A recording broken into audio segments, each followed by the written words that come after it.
Hello friends, welcome to stock Garjana. आज इस video में हम शेयर मार्केट के बारे में बात करेंगे कि शेयर मार्केट है क्या। तो देखिए, शेयर मार्केट में यहाँ पर दो वर्ड हैं, शेयर और मार्केट। तो शेयर मतलब हिस्सा, यानी कि जब आप किसी कंपनी का कोई शेयर खरीदते हैं तो आप उस कंपनी में हिस्सेदारी खरीद रहे हैं। इसका मतलब क्या हुआ? इसका मतलब हुआ कि जो भी कंपनी को प्रॉफिट होगा उसमें से एक हिस्सा आपको भी दिया जाएगा, जिसे बोलते हैं डिविडेंड। तो फॉर एग्जाम्पल मान लीजिए कंपनी ने 1 crore shares, number of shares 1 crore issue कर रखे हैं और कंपनी को फॉर एग्जाम्पल प्रॉफिट होता है 1 करोड़ रुपए का। और अगर आपके पास 100 शेयर्स हैं उस कंपनी के और कंपनी डिसाइड करती है कि हर एक शेयर पे हम 1 रुपए का डिविडेंड देंगे, तो आपके पास 100 शेयर्स हैं तो आपको 100 रुपए एज ए डिविडेंड कंपनी आपको पे करेगी। तो इस तरह से कंपनी में आपकी हिस्सेदारी हुई। और मार्केट मार्केट एक ऐसी जगह है जहां पर शेयर्स खरीदे और बेचे जाते हैं। तो आजकल जो भी शेयर्स खरीदे और बेचे जाते हैं वो सब ऑनलाइन हैं। पहले ये फिजिकल होते थे। आपने मूवीज में या फिर वेब सीरीज में भी देखा होगा, स्टॉक एक्सचेंज पे फिजिकली जाके लोग वहां पर बाय सेल करते थे। बट अब ये सब ऑनलाइन है। अब बात आती है कि शेयर मार्केट में स्टडी कैसे की जाती है। मेनली शेयर मार्केट में दो तरह की स्टडी होती है। पहला होता है टेक्निकल एनालिसिस और दूसरा होता है फंडामेंटल एनालिसिस। तो इन इन दोनों को हम एक एक करके समझेंगे। पहले मैं थोड़ा सा ब्रीफ इंट्रोडक्शन दे देता हूँ। टेक्निकल एनालिसिस में हम चार्ट पैटर्न्स हैं, वो मैं आपको दिखाऊंगा, अभी थोड़ी देर में दिखाऊंगा, उनकी स्टडी करते हैं।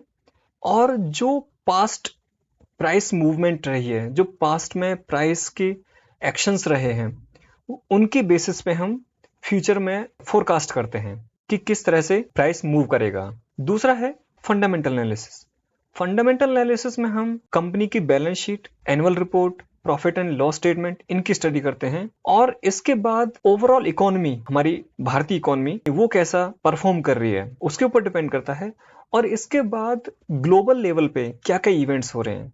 फॉर एग्जाम्पल जैसे कोविड हुआ, या फिर अभी रशिया यूक्रेन वॉर हुआ, या फिर जैसे मान लीजिए यूएस का जो रिजर्व बैंक है, फेडरल रिजर्व, उसने रेट्स बढ़ा दिए। ये जो सब इवेंट्स हैं उनका हमारी कंपनी के शेयर पे क्या इफेक्ट होगा, या फिर अपनी गवर्नमेंट की पॉलिसीज हैं उनका कंपनी के शेयर पे क्या इफेक्ट होगा, उन सब की स्टडी हम करते हैं फंडामेंटल एनालिसिस में। अभी सबसे पहले हम टेक्निकल एनालिसिस के बारे में बात करेंगे और उसके बाद आगे चल के हम फंडामेंटल एनालिसिस के बारे में बात करेंगे।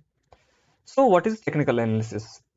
तो जैसा मैंने बताया था, the art and science of forecasting future prices based on examination of the past price movements. तो यानी कि जो पास्ट की प्राइस मूवमेंट्स रही हैं उनको हम एग्जामिन करते हैं और फ्यूचर के प्राइसेस क्या हो सकते हैं उनका हम फोरकास्ट करते हैं। तो मैं अभी आपको ये जो चार्ट पैटर्न्स हैं इनको मैं अभी आपको दिखाऊंगा कि चार्ट पैटर्न्स कैसे होते हैं, उनको कैसे स्टडी किया जाता है। तो अब मैं आपको अपने डीमैट अकाउंट के टर्मिनल पर ले चलता हूँ। तो ये मेरे डीमैट अकाउंट की वेब ऐप है और ये जो आपको इंटरफेस दिख रहा है ये हमारा टर्मिनल है। जो लोग इस टर्मिनल के बारे में जानते हैं वो वीडियो को थोड़ा सा स्किप कर सकते हैं। मेरा जो डीमैट अकाउंट है वो जीरोधा के साथ है, जीरोधा में है। और अगर आप भी जीरोधा में डीमैट अकाउंट खुलवाना चाहते हैं तो लिंक मैं डिस्क्रिप्शन बॉक्स में दे दूंगा। ओके, अब इसको यूज़ कैसे करना है? तो यहाँ पे सबसे पहले आपको कोई भी स्टॉक है वो आपको सर्च करना है। तो यहाँ पर आप सर्च करेंगे, मान लीजिए मैं सर्च कर रहा हूँ रिलायंस। तो रिलायंस के नाम से आप देखोगे तो यहाँ पर ये दो आ जाएंगे। सबसे पहले एक एनएससी लिखा हुआ दिखेगा आपको, एक बीएससी। आप कोई सा भी चूज कर सकते हो, एनएससी या बीएससी। और आप किसी एक पर यहाँ पर क्लिक करोगे तो वो आपकी वॉच लिस्ट में यहाँ पर ऐड हो जाएगा। अब अगर यहाँ पर आप देखो तो कुछ ऑप्शंस हैं, buy, sell, market depth, chart. अगर आप चार्ट पे यहाँ पे क्लिक करोगे तो इस पर्टिकुलर स्टॉक का चार्ट खुल के आ जाएगा। तो आपको यहाँ पर जो ये चार्ट दिख रहा है इसे बोलते हैं कैंडल स्टिक्स चार्ट। और ये ग्रीन और रेड जो आपको दिख रही हैं इनको हम कैंडल्स बोलते हैं, कैंडल स्टिक्स। तो अभी जो पर्टिकुलर आपको कोई भी कैंडल दिख रही है वो एक पर्टिकुलर डे की दिख रही है और वो हमें यहाँ से पता चलता है। तो अगर मैं इसको यहाँ से, मैं जो इसका टाइम फ्रेम है किसी भी कैंडल का वो मैं चेंज कर सकता हूँ। अगर मैं इस पे क्लिक करता हूँ 1W पे, तो अब जो कैंडल होगी, कोई भी पर्टिकुलर कैंडल, वो एक पर्टिकुलर वीक की होगी। तो इसको मैं 1 डे पे ही कर देता हूँ। तो अब जो कैंडल है वो किसी पर्टिकुलर डे की है, और जो भी इंफॉर्मेशन इस पर्टिकुलर कैंडल में होगी वो एक पूरे दिन की होगी। तो आप ऊपर यहाँ पर ऑब्जर्व कर सकते हैं, यहाँ पर ये जो आ रहे हैं, तो किसी भी कैंडल पे अगर मैं कर्सर लाऊंगा तो उस कैंडल की इंफॉर्मेशन वो यहाँ पर दे देगा। तो आप अगर यहाँ पर देखो तो O, H, V, C, L और डी, ये 6 चीजें यहाँ पे दिखा रहा है। O means open, H means high, V means volume, C means close, L means low और डी मीन्स डेट, वो पर्टिकुलर डे जिस पे ये कैंडल बनी है। तो इस कैंडल को रीड कैसे करना है वो मैं आपको थोड़ा सा समझाता हूं। तो एक आपको ग्रीन कैंडल कुछ इस तरह की दिखेगी। उस कैंडल में हमें क्या क्या देखना है? सबसे पहला, जो लोअर हॉरिजॉन्टल लाइन है ये हमारा ओपन प्राइस होता है। तो कोई भी किसी भी दिन जब कोई कैंडल बनती है, स्टार्ट होती है, तो जो ओपनिंग प्राइस होता है वो लोअर हॉरिजॉन्टल लाइन से रिप्रेजेंट किया जाता है। अपर जो हॉरिजॉन्टल लाइन है वो क्लोज, शेयर किस प्राइस पे बंद हुआ है उस पर्टिकुलर डे पे, उसको रिप्रेजेंट करेगा। जो नीचे वाला पॉइंट है वो उस पर्टिकुलर डे का, उस कैंडल का लोएस्ट पॉइंट होगा, उसको हम लो बोलते हैं। और शेयर ने उस पर्टिकुलर डे में शेयर कितने हाईएस्ट प्राइस पे गया था वो ऊपर वाला पॉइंट वो शो करेगा, जिसे हम हाई बोलते हैं। तो ये एक ग्रीन कैंडल को पढ़ना है। रेड कैंडल में थोड़ा सा अलग होगा। रेड कैंडल में जो ओपन होता है वो हमारा अपर हॉरिजॉन्टल लाइन, जो ऊपर वाली हॉरिजॉन्टल लाइन है वो ओपनिंग प्राइस होता है, और जो लोअर हॉरिजॉन्टल लाइन है वो हमारा क्लोजिंग प्राइस होता है। लो नीचे वाला पॉइंट ही रहेगा और हाई हमारा ऊपर वाला पॉइंट रहेगा।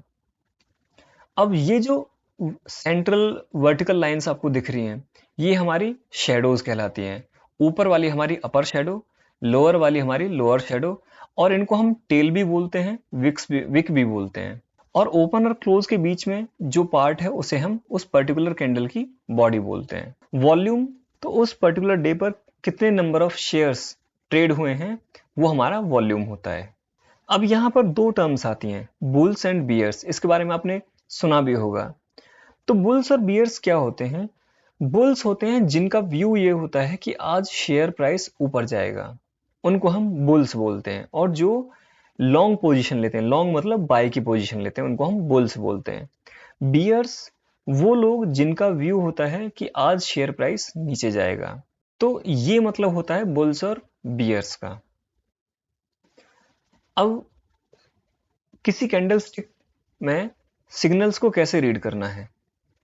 तो अगर कोई ग्रीन कैंडल आपको ऐसे दिख रही है जिसमें जो अपर शेडो है वो ज्यादा है और लोअर शेडो कम है, तो उसका मतलब ये हुआ कि जो बियर्स हैं, जिनकी ये सोच है कि प्राइस नीचे जाना चाहिए, जो सेल कर रहे हैं, तो bears are trying price to go down. तो बियर्स जो है वो प्राइस को नीचे ले जाने की कोशिश कर रहे हैं। अगर ये अपर शेडो काफी बड़ी है, कंपैरेटिवली काफी ज्यादा है, बॉडी कम है, तो यहां पर जो बियर्स हैं वो सक्सेसफुल हो गए हैं to bring price down. Price को नीचे ले जाने में वो सक्सेसफुल हो गए हैं। और अगर आपको इस तरह की कैंडल दिखे जहां पर जो शेडोज हैं वो कम हैं और बॉडी बहुत बड़ी है, तो इस तरह की कैंडल को हम परफेक्ट कैंडल बोलते हैं। और यहां पर बुल्स का पूरा कंट्रोल है, नो साइंस ऑफ बियर्स। तो यहाँ पे बियर्स का कोई साइन नहीं है। इसी तरह से हम अगर रेड कैंडल को स्टडी करें, तो अगर रेड कैंडल में लोअर जो हमारी टेल है, जो लोअर शेडो है, वो अगर अपर शेडो की कंपैरिजन में ज्यादा है, बड़ी है, तो इसका मतलब तो जो बुल्स हैं वो ट्राई कर रहे हैं प्राइस को ऊपर ले जाने की। और अगर आपकी कैंडल इस तरह की है, रेड कैंडल इस तरह की है जिसमें बॉडी कम है और जो लोअर शेडो है वो काफी बड़ी है as compare to upper shadow, तो यहां पर जो बुल्स हैं वो सक्सेसफुल हो गए हैं प्राइस को ऊपर ले जाने में। और अगर आपको रेड कैंडल कुछ इस तरह की दिखाई दे जहां पर बॉडी काफी बड़ी है और आपकी शेडोज छोटी हैं, तो इस तरह की कैंडल को हम बोलते हैं परफेक्ट रेड कैंडल। यानी कि यहां पर बियर्स का पूरा कंट्रोल है, यहां पर बुल्स का कोई साइन नहीं है। So this is our perfect red candle. इसके बाद एक और कैंडल आती है जिसे हम बोलते हैं डोजी। ये एक जैपनीज वर्ड है और इनफैक्ट इन कैंडल्स को हम जैपनीज कैंडल स्टिक्स भी बोलते हैं क्योंकि जैपनीज लोगों ने ही इन कैंडल्स को इन्वेंट किया था। तो दोजी का मतलब ये हुआ, जैसा कि आप देख रहे हो कि जो ओपन और क्लोज प्राइस है वो बहुत पास में है, दोनों लगभग बराबर हैं या फिर डिफरेंस बहुत कम है, और इनकी जो शेडोज हैं बहुत बड़ी होती हैं एज कंपेयर टू बॉडी। तो doji open and close almost same. यहां पर इसका मतलब ये हुआ कि none of bulls and bears dominating. तो ना बुल्स डोमिनेट कर रहे हैं ना बियर्स डोमिनेट कर रहे हैं, और ये कंफ्यूजन की स्टेट होती है। This is the state of confusion. इसी तरह से दोजी हमारी ग्रीन भी हो सकती है। और इसके बाद क्या होगा, ये अगले दिन अगर कोई परफेक्ट कैंडल बनती है तो वो परफेक्ट कैंडल रेड या ग्रीन, कोई सी भी परफेक्ट कैंडल बनती है वो डिसाइड करेगी कि आगे ट्रेंड कैसे होने वाला है। तो आई होप आज के लिए इतना बहुत। बाकी अब हम इन कैंडल स्टिक्स के patterns, 1 candle stick pattern, 2 candle stick patterns और 3 कैंडल स्टिक पैटर्न्स, वो हम आगे आने वाली वीडियोस में समझेंगे। आई होप आपको ये वीडियो पसंद आया। तो please subscribe to my channel and share it with your friends. Thank you very much.